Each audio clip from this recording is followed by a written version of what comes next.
نحمده ونصلي على رسوله الكريم أما بعد فأعوذ بالله من الشيطان الرجيم بسم الله الرحمن الرحيم رب اشرح لي صدري ويسر لي أمري واحلل عقدة من لساني يفقهوا قولي ربي زدني علما اللهم فقهنا في الدين۔ السلام علیکم ورحمۃ اللہ وبرکاتہ۔ امید ہے کہ آپ سب خیریت و عافیت سے ہوں گے۔ اللہ سبحانہ و تعالیٰ آپ کی طرف بڑھنے والے ہر شر کو خیر میں بدل دے۔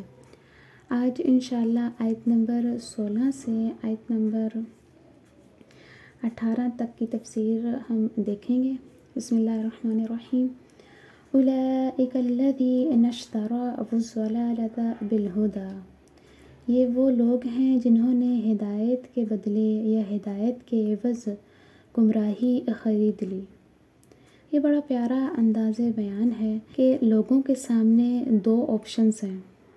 ایک شخص نے گمراہی کو چھوڑ کر ہدایت لے لی، اس کے بدلے اسے بھاری قیمت ادا کرنی پڑی، اسے تکالیف اٹھانی پڑی، آزمائشوں سے گزرنا پڑا، قربانیاں دینی پڑیں، مگر اس نے یہ سب کچھ منظور کیا اور ہدایت لے لی۔ لیکن ایک دوسرا شخص ہے، اس نے ہدایت دے کر گمراہی خرید لی۔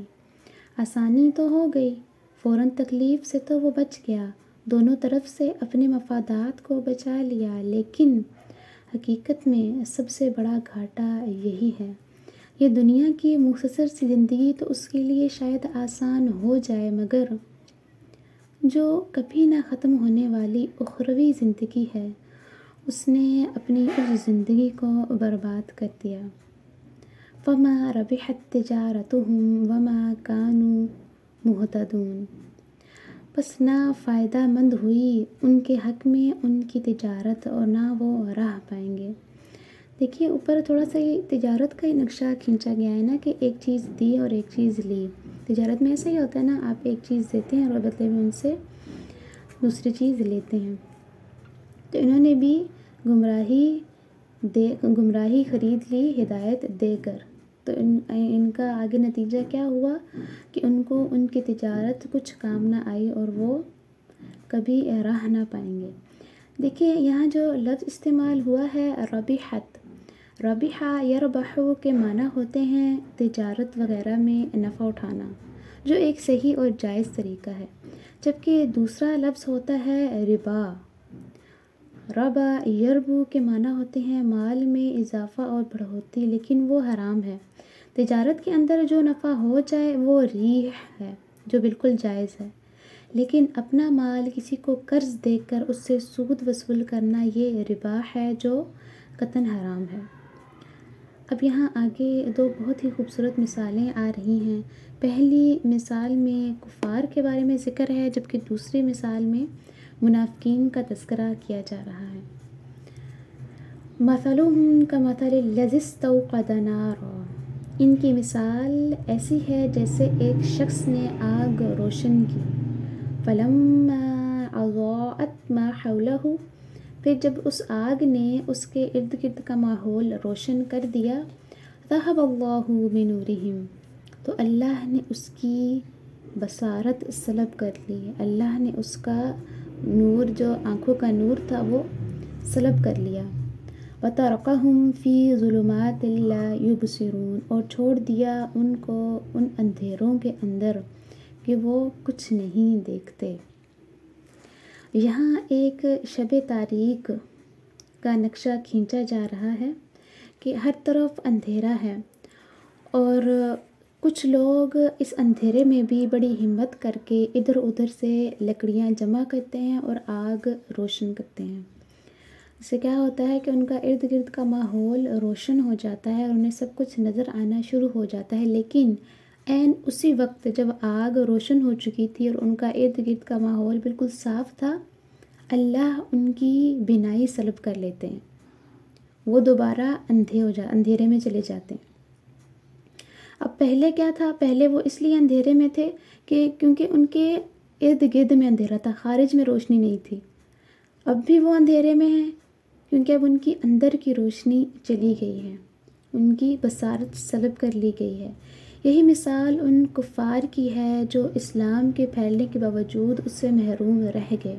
محمد صلی اللہ علیہ وآلہ وسلم کی آمد سے پہلے ہر طرف تاریکی چھائی ہوئی تھی، کوئی حقیقت واضح نہیں تھی، قافلہ انسانیت اندھیری شب میں بھٹک رہا تھا۔ محمد صلی اللہ علیہ وآلہ وسلم تشریف لائے اور انہوں نے اسلام کا نور روشن کر دیا، ہر طرف ہدایت واضح ہو گئی، لیکن کچھ لوگ ضد، تعصب، حسد اور تکبر کی بنیاد پر اپنی اندر کی بینائی کھو بیٹھے، چنانچہ وہ ویسے کے ویسے بھٹک رہے ہیں۔ جیسے پہلے اندھیرے میں تھے دور جاہلیت میں، ویسے ہی وہ اب بھی اندھیرے میں ہیں۔ روشنی میں آنے والے تو وہ ہیں جن کا ذکر سب سے پہلے المتقین کے نام سے ہو چکا ہے۔ اللہ تعالی ہم سب کو متقین میں شامل فرمائے، آمین۔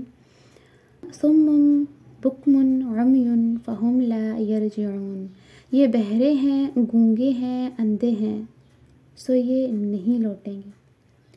صم کا معنی ہے بہرا شخص، ایسا شخص جسے سنائی نہ دیتا ہو۔ بکم ایسا شخص جو بول نہ سکے۔ عمی ایسا شخص جو اندھا ہو، جسے نظر نہ آئے۔ تو آپ خود دیکھیں کہ ایک آدمی ہے جو نہ دیکھ سکتا ہے، نہ بول سکتا ہے، نہ سن سکتا ہے، تو پھر وہ کس کام کا؟ وہ کسی کام کا نہیں۔ اسی طرح اللہ تعالیٰ ایسے لوگ جن کا ذکر ابھی پہلے ہوا، جن کی مثال پہلے بیان کی گئی، اللہ کی نظر میں بالکل بیکار ہیں۔ یہ کون لوگ ہیں؟ یہ ابو جہل، ابو لہب، ولید بن مغیرہ، عتبہ بن ابی معیط وغیرہ، یہ سب لوگ ہیں۔ ایسے لوگوں کا سننا، دیکھنا یا بولنا کوئی معنی نہیں رکھتا۔ یہ اللہ کی نظر میں بیکار چیزیں ہیں، بیکار لوگ ہیں، کیونکہ آپ دیکھیں ان کے لیے سمم کا لفظ اس لیے استعمال ہو رہا ہے کہ یہ حق سنتے ہیں ہر طرف سے، انہوں نے محمد صلی اللہ علیہ وآلہ وسلم کی دعوت کو سنا، مگر کیونکہ ان کا سننا ان کے دل پر اثر نہ کیا، اس لیے ان کا سننا بیکار ہے۔ یہ گویا بہرے ہیں، ان کا سننا نہ سننا برابر ہے۔ پھر آگے بکمن، گونگے ہیں، یہ بعض اوقات منہ سے حق بول بھی دیتے ہیں، مگر ان کا دل جو ہے اسے تسلیم نہیں کرتا، ان کے دل پر اثر نہیں ہوتا، اس لیے یہ لوگ گونگے ہیں، ان کا بولنا نہ بولنا برابر ہے۔ اور عمیون، یہ سب سے خطرناک چیز ہے، عمیون، اندھے ہیں۔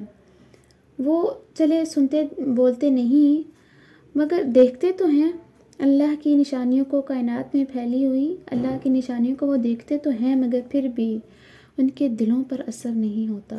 تو یہ لوگ، ان لوگوں کا دیکھنا اللہ کی نگاہ میں بالکل بے فائدہ ہے، تو یہ لوگ کبھی نہیں لوٹیں گے۔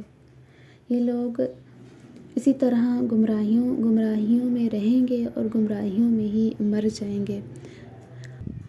تو یہ ہماری آج کی تفسیر تھی۔ جو پڑھیں اسے اپنے عمل میں لانے کی کوشش کیا کریں، اچھی بات زیادہ سے زیادہ لوگوں تک شیئر کیا کریں تاکہ آپ کے لیے بھی صدقہ جاریہ بن سکے، کیونکہ اگر آپ کی وجہ سے کسی کی زندگی میں تھوڑا سا بدلاؤ آ جاتا ہے یا کوئی راہ راست پر آ جاتا ہے تو اس کا اجر آپ کو تب تک ملتا رہے گا جب تک وہ شخص وہ نیکی کرتا رہے گا۔ وآخر دعوانا ان الحمد للہ رب العالمین۔ السلام علیکم ورحمۃ اللہ وبرکاتہ۔